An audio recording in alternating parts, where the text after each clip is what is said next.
अस्सलामु अलैकुम वरहमतुल्लाहि वबरकातुहू।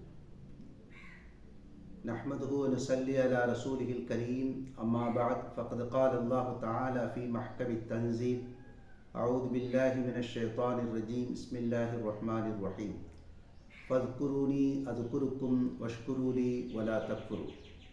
क़ाल नबी सल्लल्लाहु अलैहि वसल्लम, खैरुल कलामि किताबुल्लाह व खैरुल हदी हदी मुहम्मदिन सल्लल्लाहु अलैहि वसल्लम।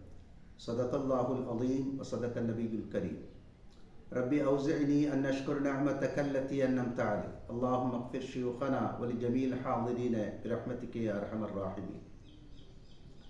அன்பிற்குரிய அல்லாஹ்வின் நல்லடியார்களே, தாய்மார்களே, சகோதரிகளே, அல்லாஹ் சுப்ஹானஹு தஆலா துவக்கமாக நான் ஓதி காட்டிய வசனத்திலே என்னை நினைத்து பாருங்கள், உங்களை நான் நினைக்கிறேன் என்று சொல்கிறார்.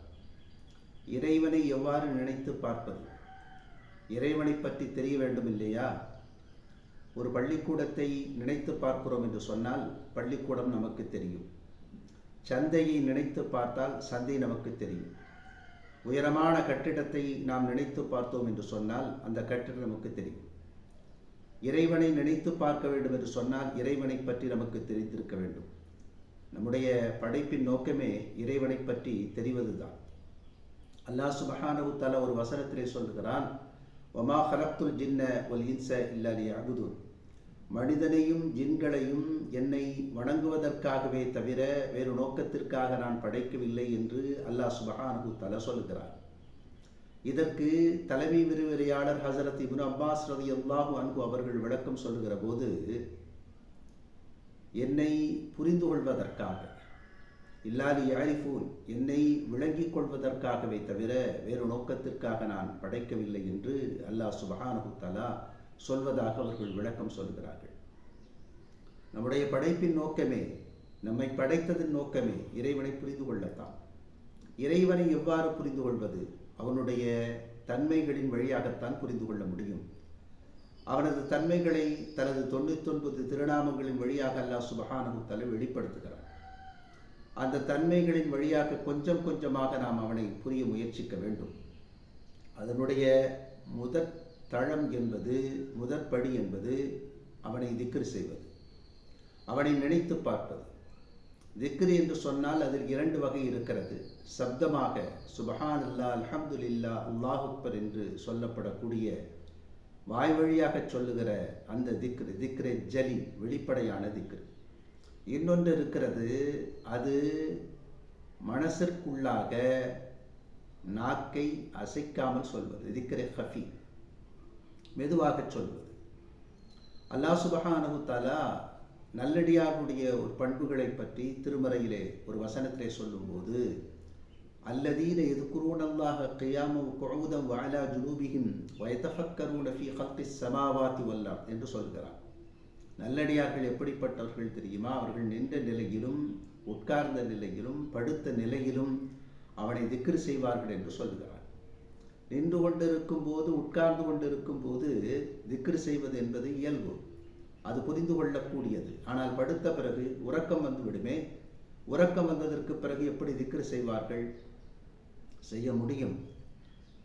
அடிக்கடி திக்ர் செய்வதை கொண்டு தன்னை அதிலேயே தோய்த்து கொள்ளக்கூடிய மனிதர்களுடைய மூச்சு காற்றில் அந்த திக்ரு கலந்து விடுகிறது. படுக்கும்போது உறக்கத்தில் மூச்சு இருக்கத்தானே செய்கிறது. அந்த மூச்சின் வழியாக அவனுடைய திக்ரு கலந்து விடுகிறது. அப்போது உறக்கத்திலும் அவனை திக்ரு செய்கிற ஒரு சூழல் உருவாகி விடுகிறது. திக்ரு செய்வதனால் எவ்வளவு நன்மை இருக்கிறது? நிறைய நன்மை இருக்கிறது. இறையன்பு கிடைக்கிறது, இறை நெருக்கம் கிடைக்கிறது. வரலாற்றிலே ஒரு நிகழ்வு. அஹ்மது இப்னு ஹம்பல் என்கிற ஒரு பெரியார், ஹம்பலி மதுஹபினுடைய அடிப்படை நாயகர், அதை தோற்றுவித்தவர், ஒரு பள்ளிவாசலுக்கு அருகிலே இரவிலே ஒதுங்குவதற்கு எண்ணுகிறார்கள். அந்த பள்ளிவாசலுடைய பாதுகாப்பாளர் ஏனோ தெரியவில்லை, அவரை விரட்டுகிறார். பள்ளிக்குள்ளே அனுமதிக்கவில்லை, அவரை விரட்டுகிறார். வேறு வழியில்லாமல், இராக்காலம், முன்பின் அறிமுகமில்லாத வெளியூர், என்ன செய்வது என்று தெரியாமல் பள்ளியை விட்டு கவலையோடு இறங்கி வருகிற போது பக்கத்தில் ஒரு ரொட்டி கடை இருக்கிறது. அந்த ரொட்டி கடையிலே அவர் ஒதுங்குகிறார். அந்த ரொட்டி போடக்கூடிய அந்த மனிதர் இவரை அன்பாக வரவேற்று இவருக்கு உணவளித்து, நீங்கள் ஓய்வெடுப்பதாக இருந்தால் ஓய்வெடுங்கள், இரவு வணக்கம் செய்வதாக இருந்தால் வணங்குங்கள் என்று சொல்லி அதற்கான ஏற்பாடுகளை செய்து கொடுக்கிறார். அங்கே உணவருந்துகிற வேளையிலே அந்த ரொட்டிக்காரர் ரொட்டி சுடும் விதத்தை அவர் இமாம் அஹ்மது பின் ஹம்பல் அவங்க பார்க்குறாங்க. அவர் மாவு குழைக்கும் போதும் அந்த ரொட்டியை பரத்தும் போதும் அதை அடுப்பிலிட்டு சுட்டெடுக்கும் போதும் கூட அவர் திக்ர் செய்து கொண்டே இருக்கிறார். இமாம் அவர்களுக்கு மிகுந்த சந்தோஷம். அவரிடத்திலே கேட்டார்கள், எவ்வளவு காலமாக இப்படி நீங்கள் திக்ர் செய்து கொண்டே இருக்கிறீர்கள்? இதனால் உங்களுக்கு என்ன நன்மை கிடைத்தது? உங்களது தேவைகளை அல்லாஹ் சுப்ஹானஹு தஆலா நிறைவு செய்து தந்திருக்கிறானா என்றெல்லாம் அவங்க கேட்டாங்க. அதற்கு அந்த ரொட்டி கடைக்காரர் சொன்னார், நான் பல வருடங்களாக இப்படித்தான் செய்கிறேன். அல்லாஹ் சுப்ஹானஹு தஆலா நான் கேட்டதை அல்ல நினைத்ததையெல்லாம் தந்து கொண்டிருக்கிறார். அப்படியா? சரி, உங்களுக்கு நிறைவேறாத, நீங்கள் கேட்டும் கிடைக்காத ஏதேனும் ஒன்று இருக்கிறதா என்று இமாம் அஹ்மது பின் ஹம்பல் சொல்கிறார், கேட்கிறார். ஒன்றே ஒன்றுதான். நான் ஒரு 10 ஆண்டு காலமாக அல்லாஹ்விடத்திலே துவா செய்து கொண்டே இருக்கிறேன். அஹ்மது பின் ஹம்பல் என்கிற பெரியாரை பார்க்க வேண்டும் என்று ஆசை கொண்டு அவனிடத்தில் கேட்டுக்கொண்டிருக்கிறேன். அந்த ஒரு விருப்பம்தான் இதுவரைக்கும் நிறைவேறாமல் இருக்கிறது என்று அவர் சொன்னார். இமாம் அஹ்மது பின் ஹம்பல் ஆச்சரியத்தில் எழுந்து விட்டார்கள். நான் தான் அந்த அஹ்மது பின் ஹம்பல். உனக்கு என்னை காட்டுவதற்காகவே அல்லாஹ் இந்த ஏற்பாட்டை செய்திருக்கிறான். அந்த பள்ளியிலே ஒதுங்க முடியாமல், பள்ளியிலே இரவு தங்க முடியாமல் நான் விரட்டப்பட்டதனுடைய காரணம் இதுதான். உன்னுடைய பிரார்த்தனை என்னை இங்கே கொண்டு வந்து சேர்த்திருக்கிறது என்று அவர்கள் சொல்கிறார். திக்ர் என்னவெல்லாம் செய்யும்? எல்லாம் செய்யும். இறை நெருக்கத்தை பெற்றுத்தரும், இறை அன்பை பெற்றுத்தரும். திக்ர் எவ்வளவு செய்வது? அதற்கு ஒரு அளவு இருக்கிறதா? அல்லாஹ் சுப்ஹானஹு தஆலா ஒரு வசனத்திலே சொல்கிறான், யா அய்யுஹல்லதீன ஆமனு ذுக்ருல்லாஹ திக்ரன் கஸீரா, ஈமான் கொண்டவர்களே அதிகமாக திக்ர் செய்யுங்கள். அதிகம் என்று சொன்னால் அதற்கு ஒரு எண்ணிக்கையினுடைய அளவு இருக்க வேண்டும் இல்லையா? அந்த அளவை நபிகள் நாயகம் ஸல்லல்லாஹு அலைஹி வஸல்லம் ஒரு ஹதீஸிலே தெளிவுபடுத்துகிறார்கள். மக்கள் உன்னை பைத்தியக்காரர்கள் என்று சொல்லுகிற வரைக்கும் திக்ர் செய்.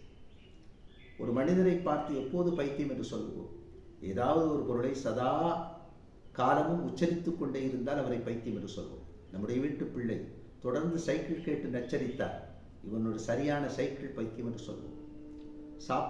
சாப்பாட்டை சாப்பிட்டு கொண்டே இருந்தால் சாப்பாட்டு பைத்தியம் என்று சொல்வோம். ஒரு பொருளை தொடர்ந்து செய்கிற போது, அது பிறருடைய பார்வைக்கு தொடர்ந்து வந்து விழுகிற போது நாம் பைத்தியம் என்று சொல்வோம். அதுபோல எல்லா காலமும் இறைவனை நினைத்து கொண்டே திக்ர் செய்து கொண்டே இருக்கும்போது மக்கள் நம்மை அல்லாஹ் பைத்தியம் என்று சொல்வார்கள். அப்படி சொல்லட்டும், அப்படி ஒரு வாய்ப்பு நமக்கு கிடைக்கட்டும். அப்போதுதான் நாம் இறைவனை சதாவும் திக்ர் செய்த நபர்களின் பட்டியல் நாம் சேர்வோம். அது இறை நெருக்கத்தையும் இறையன்பையும் பெற்றுத்தரும். அல்லாஹ் சுப்ஹானஹு தஆலா உங்களுக்கும் எனக்கும் அந்த வாய்ப்பை தந்தல் புரிவானாக. ஆமீன். வாஹிரு தஅவானா அல்ஹம்துலில்லாஹி ரப்பில் ஆலமீன். அஸ்ஸலாமு அலைக்கும் வரஹ்மத்துல்லாஹி வபரகாத்துஹு.